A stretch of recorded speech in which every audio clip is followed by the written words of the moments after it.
Okay, my name is Kamone Serizawa, director of Uni 2, and also for him, Raito, the music composer for Under Night series. And we're coming into EVO 2025, where Under Night In-Birth has had a presence here at the show for a few years now, and you're also coming up on kind of the milestone of capping off the current slate of content that you've promised to fans. How does it feel to be at this point of your process on Under Night 2, and moreover, where do you go from here? Yeah, so we've been working on Under Night series for 10 years now, and I think back then and even now that we're working on Under Night 2, I really didn't think that this game would last 10 years. And when I look back, it's really the support of the fans really was big in our lasting series, lasting 10 years. And we want to continue to do that. And as far as what's going on going forward, right now we have Izumi coming up, but I don't think that this will be the end of Under Night 2 or Under Night in general. And we do want to continue supporting the game and continue the series alongside the fans as well.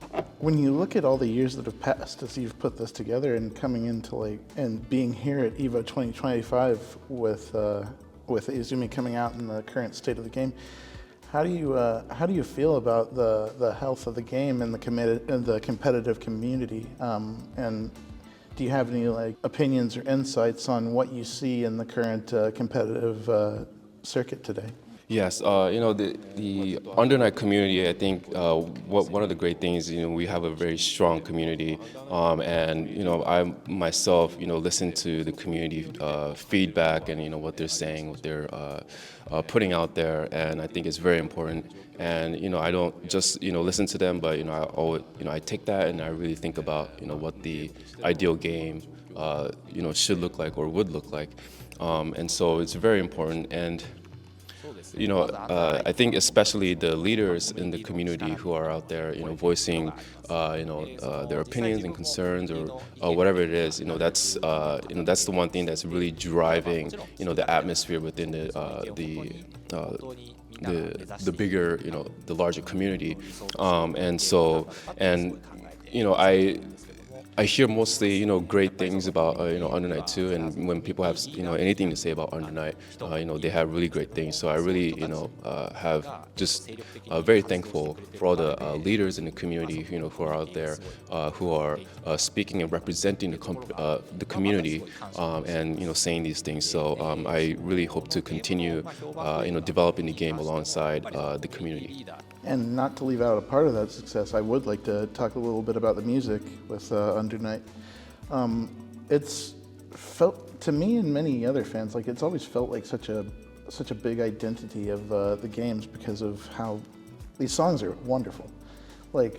All the way back to Merkava's Unseen Entities is one of my favorites, but Chaos and Hilda have had great themes. I think all of them have great themes on some level. And it's interesting as you go from Under Night 1 to Under Night 2, where some of these songs kind of evolved lightly, and then some of them took on a completely different atmosphere. And I'm just kind of curious about how do you approach not only creating the original music for a character, and then also how did you approach the evolution of that character's music as the series went on? Yeah, so initially, when I first started on the Under Night, started working on the soundtrack for Under Night, the very first original release was in 2012, and this was initially released in Japan, and predominantly in the arcades. And back then, I had the Melty Blood soundtrack as well, and back then domestically there was a good reception from Melty Blood, and so I just sort of applied the same type of approach to Uni. But back then, because it was a Japan release, I just did what I knew best, and my musical background is very Japanese, and it's very Japan-centric, and so that was accepted in Japan, but I wasn't very sure when once Under Night so it got released internationally. I wasn't very confident that that was going to be received well, just because it was just so, in my view, it was a very Japanese type of music.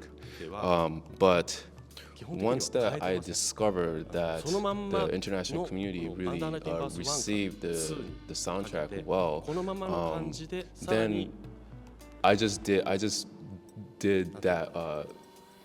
More of that when I went into the later installments and in Under Night 2.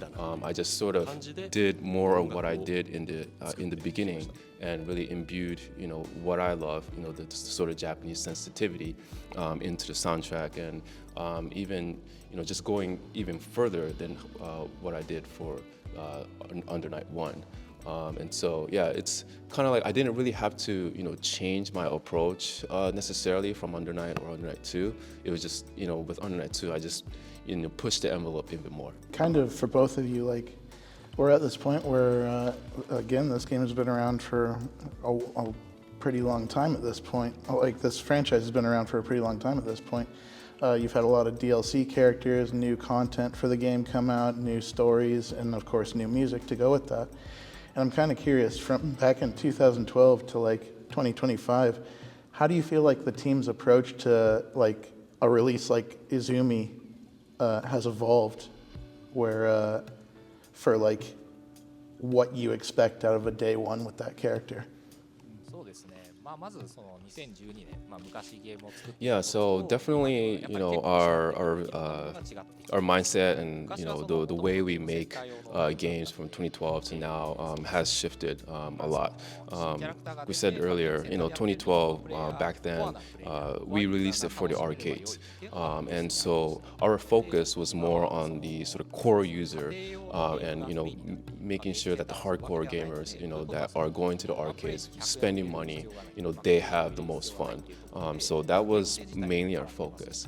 But as time progresses and arcades start to shift away, and we see a more shift into the console, people's expectations and trends they change. We no longer have to go to the arcade and spend a quarter. Well, in Japan it's 100 yen, but they don't have to spend money every time they play, and so there's a different mindset and a different sort of desire that comes with fighting games in the consoles.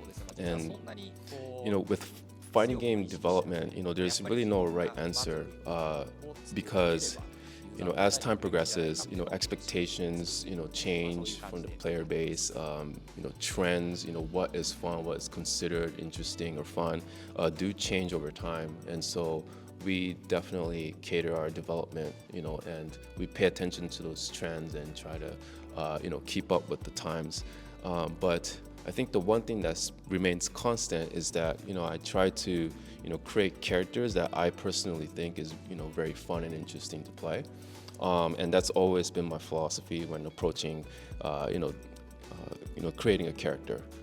And I don't really, there's a lot to, look at when it comes to, day one responses and things like that. Different KPIs that, indicate the performance of, day one.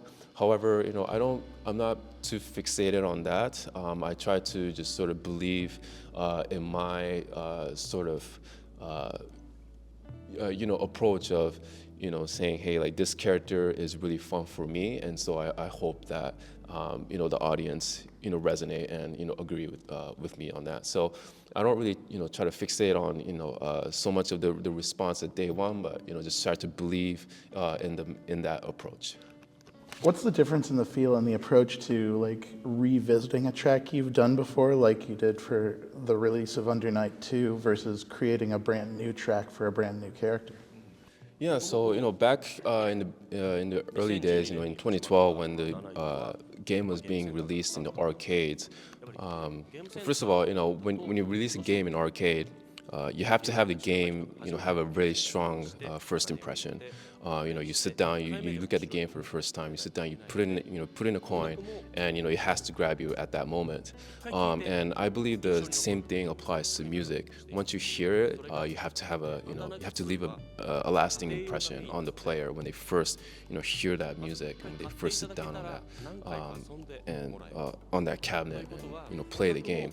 And so back then, my sort of approach to composition was trying to really make that good first impression for that arcade player. However, we come into Uni 2, and as the the gaming environment shifts towards the console, switches to console, we don't now. People are not going to just play, a console game just once and then be done with it. Most likely they're going to play it over and over again. So there's not a huge pressure to, or a huge necessity to leave that big impression at the onset of that person playing. Rather, you can make that person or make that track grow with the player gradually, and so that's a another possibility that opens up as we go into the console era. And so when I revisit old tracks like that, that was made for the arcades, I've actually sort of extended the tracks a little bit longer, and so that at the towards the end of the track, where where it's most likely in the battle, where there's maybe some intensity, maybe there's low health on both sides, and it's a really close match, and it's a really hype a hype moment, and in those last minutes, the track starts to really develop and hype up, and so that's something that I can do now because of the console. And so when revisiting those, making the tracks longer and then have it develop into the later minutes, and then and approaching a new character theme is pretty kind of the same deal. It's like making the tracks a little bit longer than I did usually, and then having it develop more towards the end, so that it sort of syncs with the flow of the battle.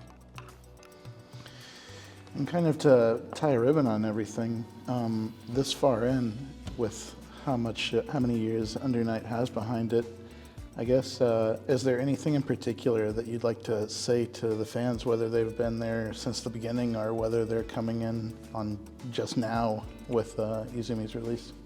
Yeah, so to all the players that have been following Under Night for a very long time, and to thank you so much for playing and sticking with us, and for all the other folks who may not have touched Under Night yet, but will possibly want to check out. Really encourage you to come check out Under Night. I personally think Under Night is a great, really fun game, and I want to continue to communicate how fun Under Night can be to the rest of the world. And now that Izumi is coming up, I really urge you to try the new character, and the game is now becoming even more fun because of that. And I really think the community is we have a very great community, a very friendly, warm, welcoming community, and so I think anyone should be able to have fun with Izumi and engaging with the community. And so thank you so much for playing, and see you at Under Night too.